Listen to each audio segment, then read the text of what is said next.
और क्वेश्चन एक बार मैं चाहूँगा कि आप सभी लोग ट्राई करें इसे पॉज करके वीडियो, और फिर अपना जो है मेरे साथ सोल्यूशन को आप मैच कराइएगा, या फिर अगर जहाँ भी आप फंस गए होंगे आपको क्लैरिटी ज़्यादा अच्छे से तब आएगी।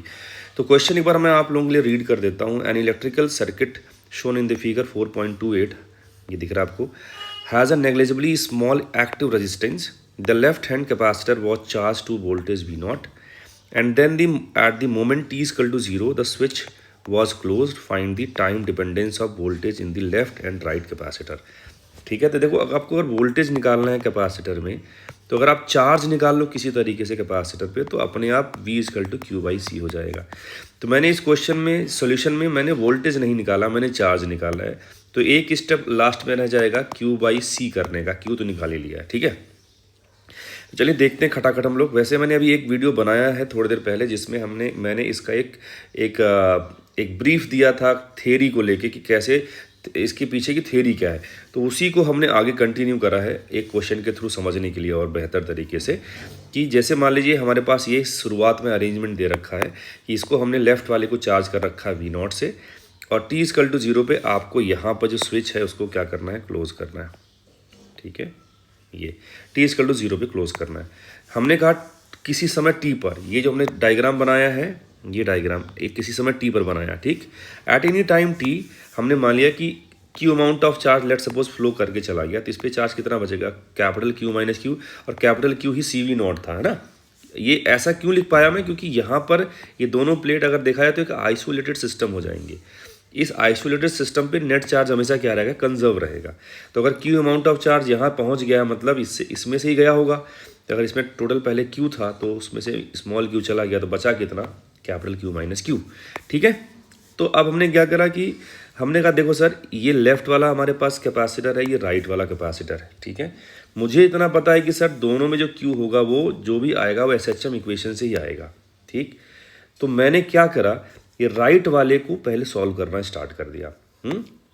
क्योंकि इसके लिए इनिशियल कंडीशंस वगैरह थोड़ी आसान है, अदरवाइज मैं इधर से भी कर सकता हूँ, ऐसा कुछ नहीं है।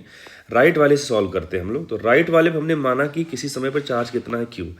तो प्रीवियस वीडियो में आपको मैंने बताया था कि कोई भी जनरल एसएचएम का इक्वेशन आपको अगर लिखना है, तो जैसे अगर एक्स में एसएचएम है तो X minus X mean position is equal to X का amplitude sine omega T plus five होता है।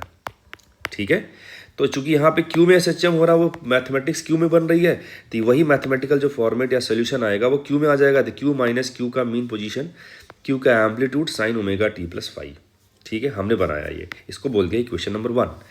अब अगर मुझे मीन पोजीशन चाहिए, तो जैसे एक्स की मीन पोजीशन पे क्या होता था, नेट फोर्स जीरो करते थे आप, है ना।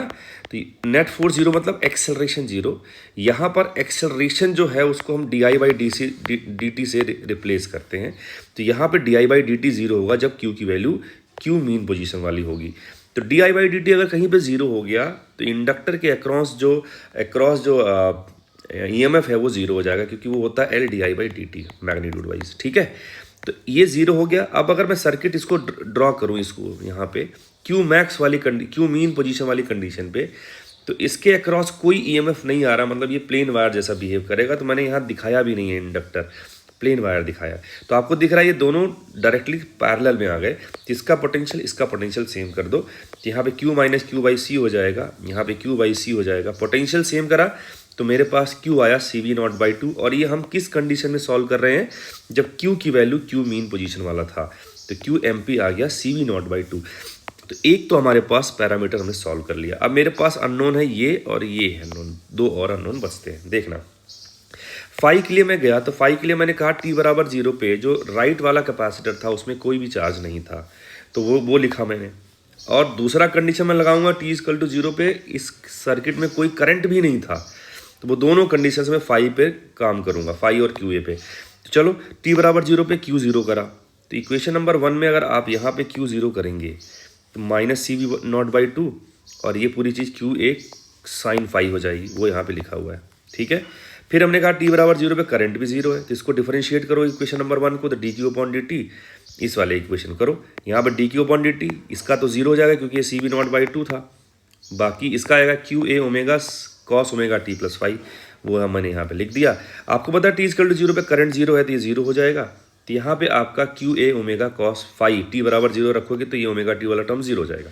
Q A omega cos phi भी हो गया 0, तो कॉस फाई यहाँ पे 0 आना चाहिए। तो फाई की 0 से 2 पाई में दो वैल्यूज आ सकती हैं, π/2 या 3π/2, जहाँ पे कॉस 0 हो सकता है, कॉस थीटा। तो अब मैंने ये देखा, ये जो इक्वेशन यहाँ लिखा था Q A sine phi equal two minus C V not by 2, अगर क्यू ए की बात करोगे तो क्यू ए तो एम्पलीट्यूड हमेशा पॉजिटिव होता है, साइन फाई यहाँ से आपको दिख रहा है नेगेटिव आएगा। तो साइन फाई नेगेटिव इन दोनों वैल्यूज़ पे कब होगा, जब फाई की वैल्यू 3π/2 हो। तो मेरे को फाई भी मिल गया, और फाई की वैल्यू अगर मैं यहाँ रख दूंगा तो मुझे क्यू ए भी मिल जाएगा, है ना। तो पहले मैंने इक्वेशन को लिखा, क्यू ए को मैंने इस वाले से सॉल्व करा, तो क्यू ए आ गया C V not by 2। Q A मालूम चल गया, यहाँ पे रखो सारी वैल्यूज, तो फाइनली मेरे पास जो आया वो ये रिजल्ट आया। मैंने ओमेगा टी प्लस 3π/2 इस वाले टर्म को माइनस कॉस ओमेगा टी लिख दिया, ठीक है। तो क्यू इजकल टू कितना आ गया, C V not by 2 1 minus cos omega T. तो अगर पूछे कि भाई वोल्टेज कितना आया राइट वाले कैपेसिटर में, तो सिंपली क्या करना है, क्यू बाई सी करना है, तो आएगा वी नॉट बाई 2, है ना, 1 माइनस कॉस ओमेगा टी, ठीक है। वी लेफ्ट वाले में पूछे तो पहले क्यू लेफ्ट वाले में निकालो, क्यू लेफ्ट कितना था, क्यू माइनस क्यू था, है कि नहीं। तो इसको डिवाइड बाई सी करोगे तो ये लेफ्ट वाले में आ जाएगा, potential as a function of time. Omega क्या लिखोगे, ओमेगा होता है 1/√LC, क्या होता है 1/√LC। यहाँ पे दो कैपेसिटर थे, ये दोनों सीरीज में हैं इस सर्किट में, तो इफेक्टिव कैपेसिटेंस क्या हो जाता है, C/2 हो जाता है। तो मैंने यहाँ पे C/2 लिख दिया। तो ये रहा इसका सोल्यूशन। आई होप आपको समझ में आया होगा, अगर आप इत्मीनान से देखेंगे बढ़िया से तो ज़रूर समझ में आएगा, ठीक है। चलिए मिलते हैं नेक्स्ट वीडियो में, तब तक के लिए बाय बाय, सी यू, जय हिंद।